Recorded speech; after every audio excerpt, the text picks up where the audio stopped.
Hello and welcome to Team Franco Bodybuilding Podcast. This is Joe Franco and we are on episode number 45.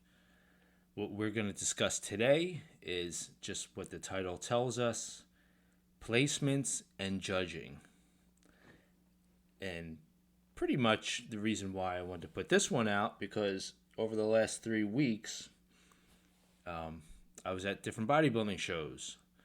So it was good to see and be involved in different ways and watch people's emotions and see the actual judging panels and being part of a judging panel.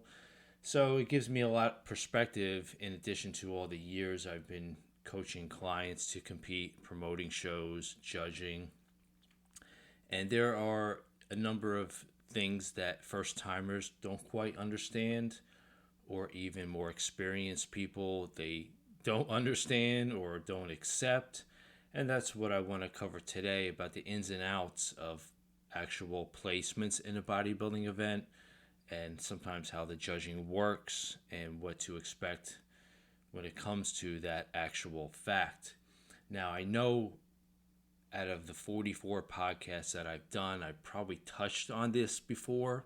So excuse me if I'm repeating myself, but I thought doing a dedicated podcast on these topics would be a beneficial, would be an asset, because gratefully we're in the bodybuilding season. It started off strong.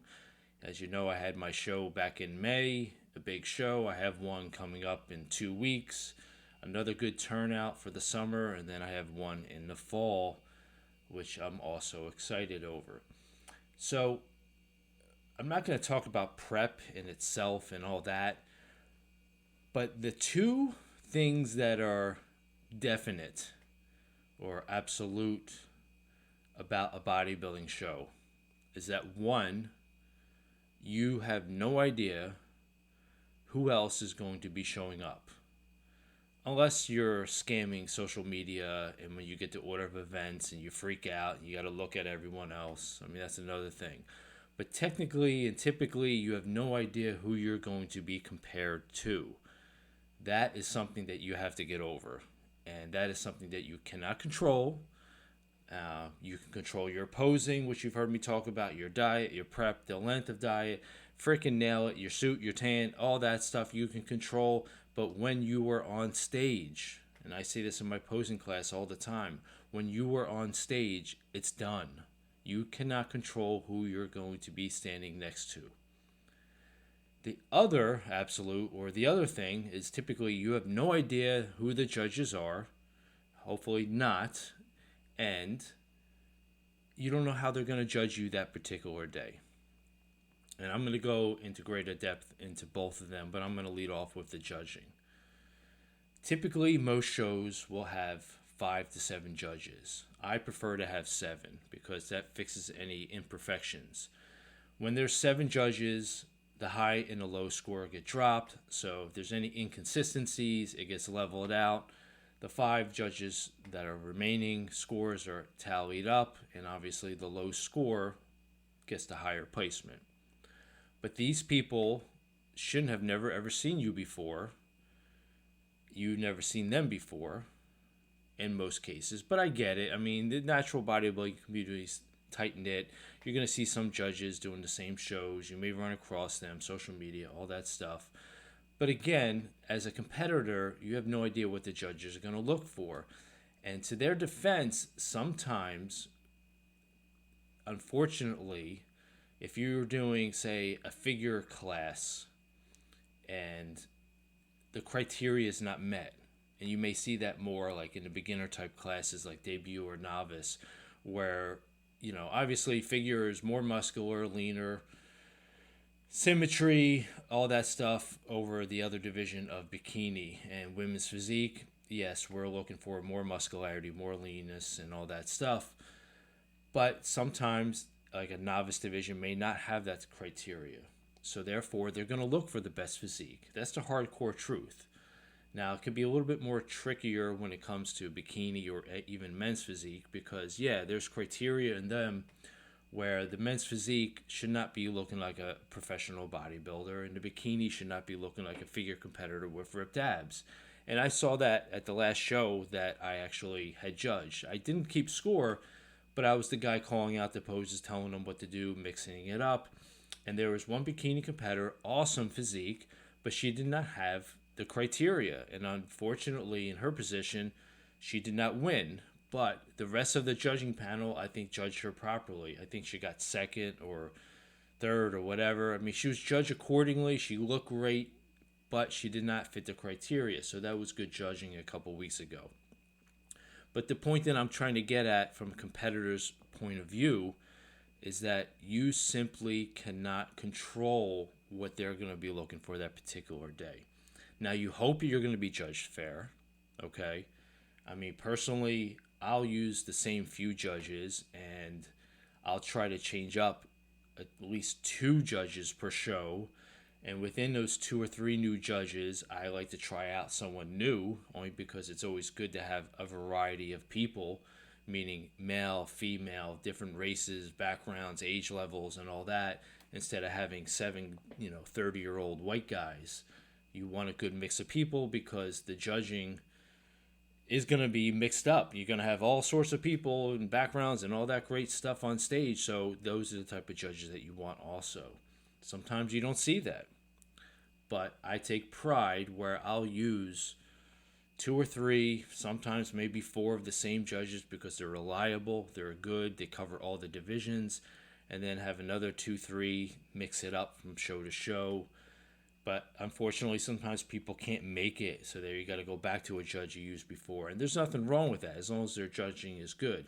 And I'll be the first one to tell you that I've had judges where I haven't had them back because they're scoring. Now, again, you don't expect it to be balls on, everyone saying, oh, Peggy Sue, she got first place. I mean, no, people can view her a different light. But if someone had, 5 to 6 judges have someone in first, but then one judge had them in 5th, well then, all right, what was that one judge thinking or whatnot? There's going to be some 1 or 2 placement bounce, as I call it. So if someone came in 3rd, the final placement, and some people may have them, that person in 4th, that in 2nd, and 3rd, you can have that little bounce, and that's okay because that will even out and be fair judging when it comes to the end of it. But again, as a competitor, I'm repeating myself, you cannot control it. I mean, that's the toughest part about bodybuilding. Bodybuilding, and that's all the divisions. You're in control. You love having that control of every little detail, but when you step on stage, the only thing you can control is your presentation and your posing. Your physique work is done. So it's just you're hoping that you are going to be the best that day and that you're going to win. But that goes back to my point talking about placements. Okay? Now, the problem with placements is you have no idea, again, repeating myself, who else is going to show up.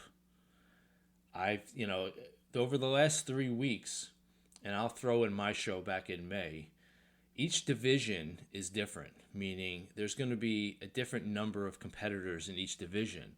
And it's pretty much common sense, easy math. The more people that you have in a particular division, the greater the competition will be.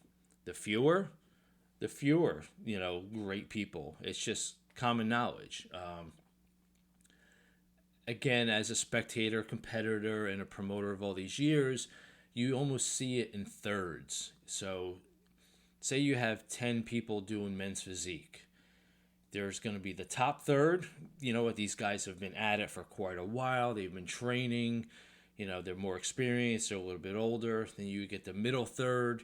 Yeah, maybe a few years. Maybe they did one show, or maybe they have great genetics. And then there's the bottom third, which is the total newbies, or the one person who lost a lot of weight and made great progress, and they're using this as a celebration. Now, from a coach's perspective, they're all winners because they're all reaching a goal of stepping on stage and hopefully looking their best to previous years, or if there's their first show, they look like they belong on stage. Now, even that bottom third belong on stage, but they just don't have the experience just yet or the time to, develop themselves, and we all have to start somewhere. So that is the way that I look at it. And if you have 30 men's physique competitors, well, those thirds get bigger in numbers. So you're going to have 10 great guys, 10 guys in the middle, and 10 guys just starting out. So therefore, you cannot control that. I can give you an example where the past weekend show that I judged, the men's turnout for divisions was strong considering the number of competitors, and the women's divisions were weaker, meaning there just wasn't as many. The couple of the women that I saw looked fantastic, but there just wasn't many. So sometimes, if you're competing, you may look your all-time best no matter what the division is. You fit the criteria, but when you step on stage, there could be more of you. So therefore, it's a bigger class, more women, so it's going to be harder. It's going to be harder to have that higher placement. And then just vice versa, where, I don't know, I think the last show when I was helping my wife out, I thought I saw the order of events, and there might have been 5 or 6 figure competitors. That's it. So it's easier to win your pro card. It's just numbers, so therefore you have a greater chance.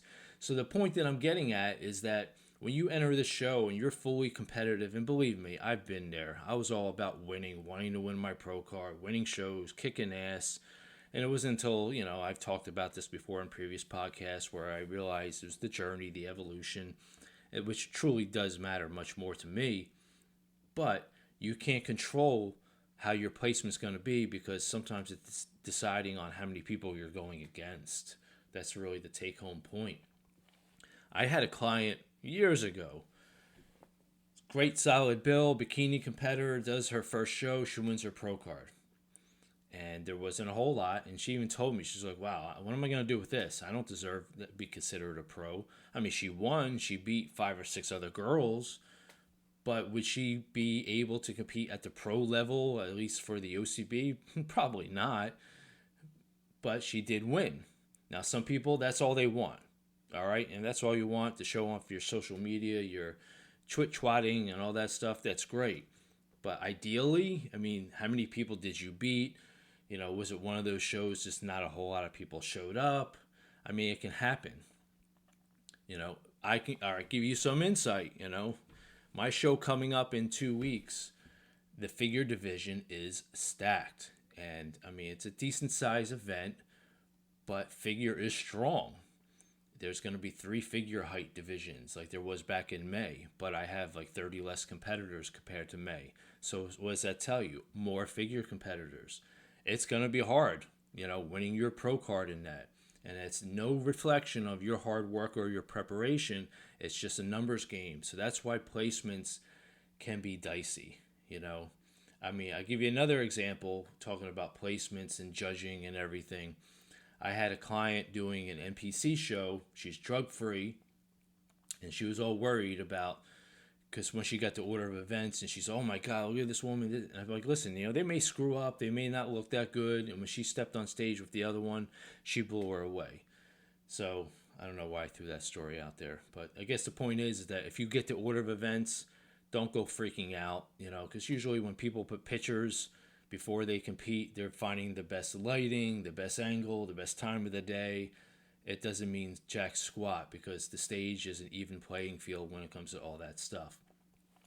So to recap and to hopefully remember a few things, when you're a competitor, the placement is all depending on how many people you're competing with, depending on what the judges are looking for that day, depending on what the criteria is for your particular division, and depending on how they see you, okay?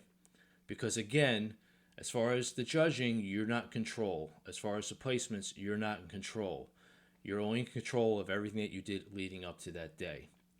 Now, the judges also, you have to take this in consideration. They're instructed by the head judge or the promoter to look at the criteria for the particular organization. Now, some of these national organizations, they may have different guidelines. If you want to get into the nitty-gritty, they have different guidelines, what they look for, between all the divisions. So that's something that you want to familiarize yourself with also. I think I covered it all. Let's see. Let me just. I didn't do any writing down for this podcast. It was the top of my head, and just I had some quiet time in the house, so I figured let's bang it out. So again, placements are cool, but they should never dictate your progress. You've probably heard me say that before, seen me doing social media posts. Yes, we all want to win. We all want to place high. Oh, here's another little thing. And I've gotten this before from first time clients that have competed before. They're like, hey, Joe, and hopefully you guys are still listening because this is a good one. Hey, Joe, I came in my first show, I was in 5th place. My second show, I came in 3rd place. So I am expecting to win now. Now, I don't know what the competition was like. I have no idea if there are two different organizations. Yes, this person could be improving with every single passing year, which is fantastic, which is our goal. But just because you may improve a little bit more doesn't mean that you're going to get first place. It all goes back to what I was talking about before, that, well, maybe when this person came in 3rd place, the class wasn't as stacked. Or maybe if judges thought her physique was pretty good that day, whatever it is. So when they do that 3rd show, they don't come in first. Well, and she does look better. Well, guess what? Maybe the division was just deeper that time. So you can't control that. That should not decide your fate on wanting to compete again unless you're totally done and you're a freakazoid. I tell this to my clients. I mean, if you're improving show to show, that's a win. And yes, deep down inside, we want to win. We want to take that first place prize. But in the end, it's still you versus you. That's what it comes down to. It's you versus you, making that progress, and the chips will fall eventually in your favor. That I can promise. When I work with clients for 2 years or more, they are winning shows. They're winning their pro cards. I had that extra time underneath my belt. And just sometimes they may not win their pro cards because, they go up a juggernaut. Someone just looks freaking fantastic. And that happens too. Genetics does play a big role, as I've talked about before, especially when you are at the pro level. So let's try to wrap this up again. If another little thing pops up in my head. Focus on what you can control all the way up until the day, and that's your posing, your eating right, your water intake, all that stuff, whatever you're instructed. Have fun on the stage. How you place, yes, can reflect on how you feel, but you got to look at yourself. If you're going into the day, you looked better, and when you see those stage shots before you get your placement, that's a win, okay? Because sometimes the judges can screw it up. It happens, depending on what the panel's looking at. But again, most of the time they get it right. But you cannot control what they are thinking because they are strangers and they've never seen you for the first time in most cases. So I'm going to wrap this one up. If you guys have any questions or concerns about anything, you can reach out to me at fitfranco@verizon.net. You can hit me up for coaching, teamfrancobodybuilding.com, or just message me on whatever format you may see me around. I'll talk to you soon, guys. Take care.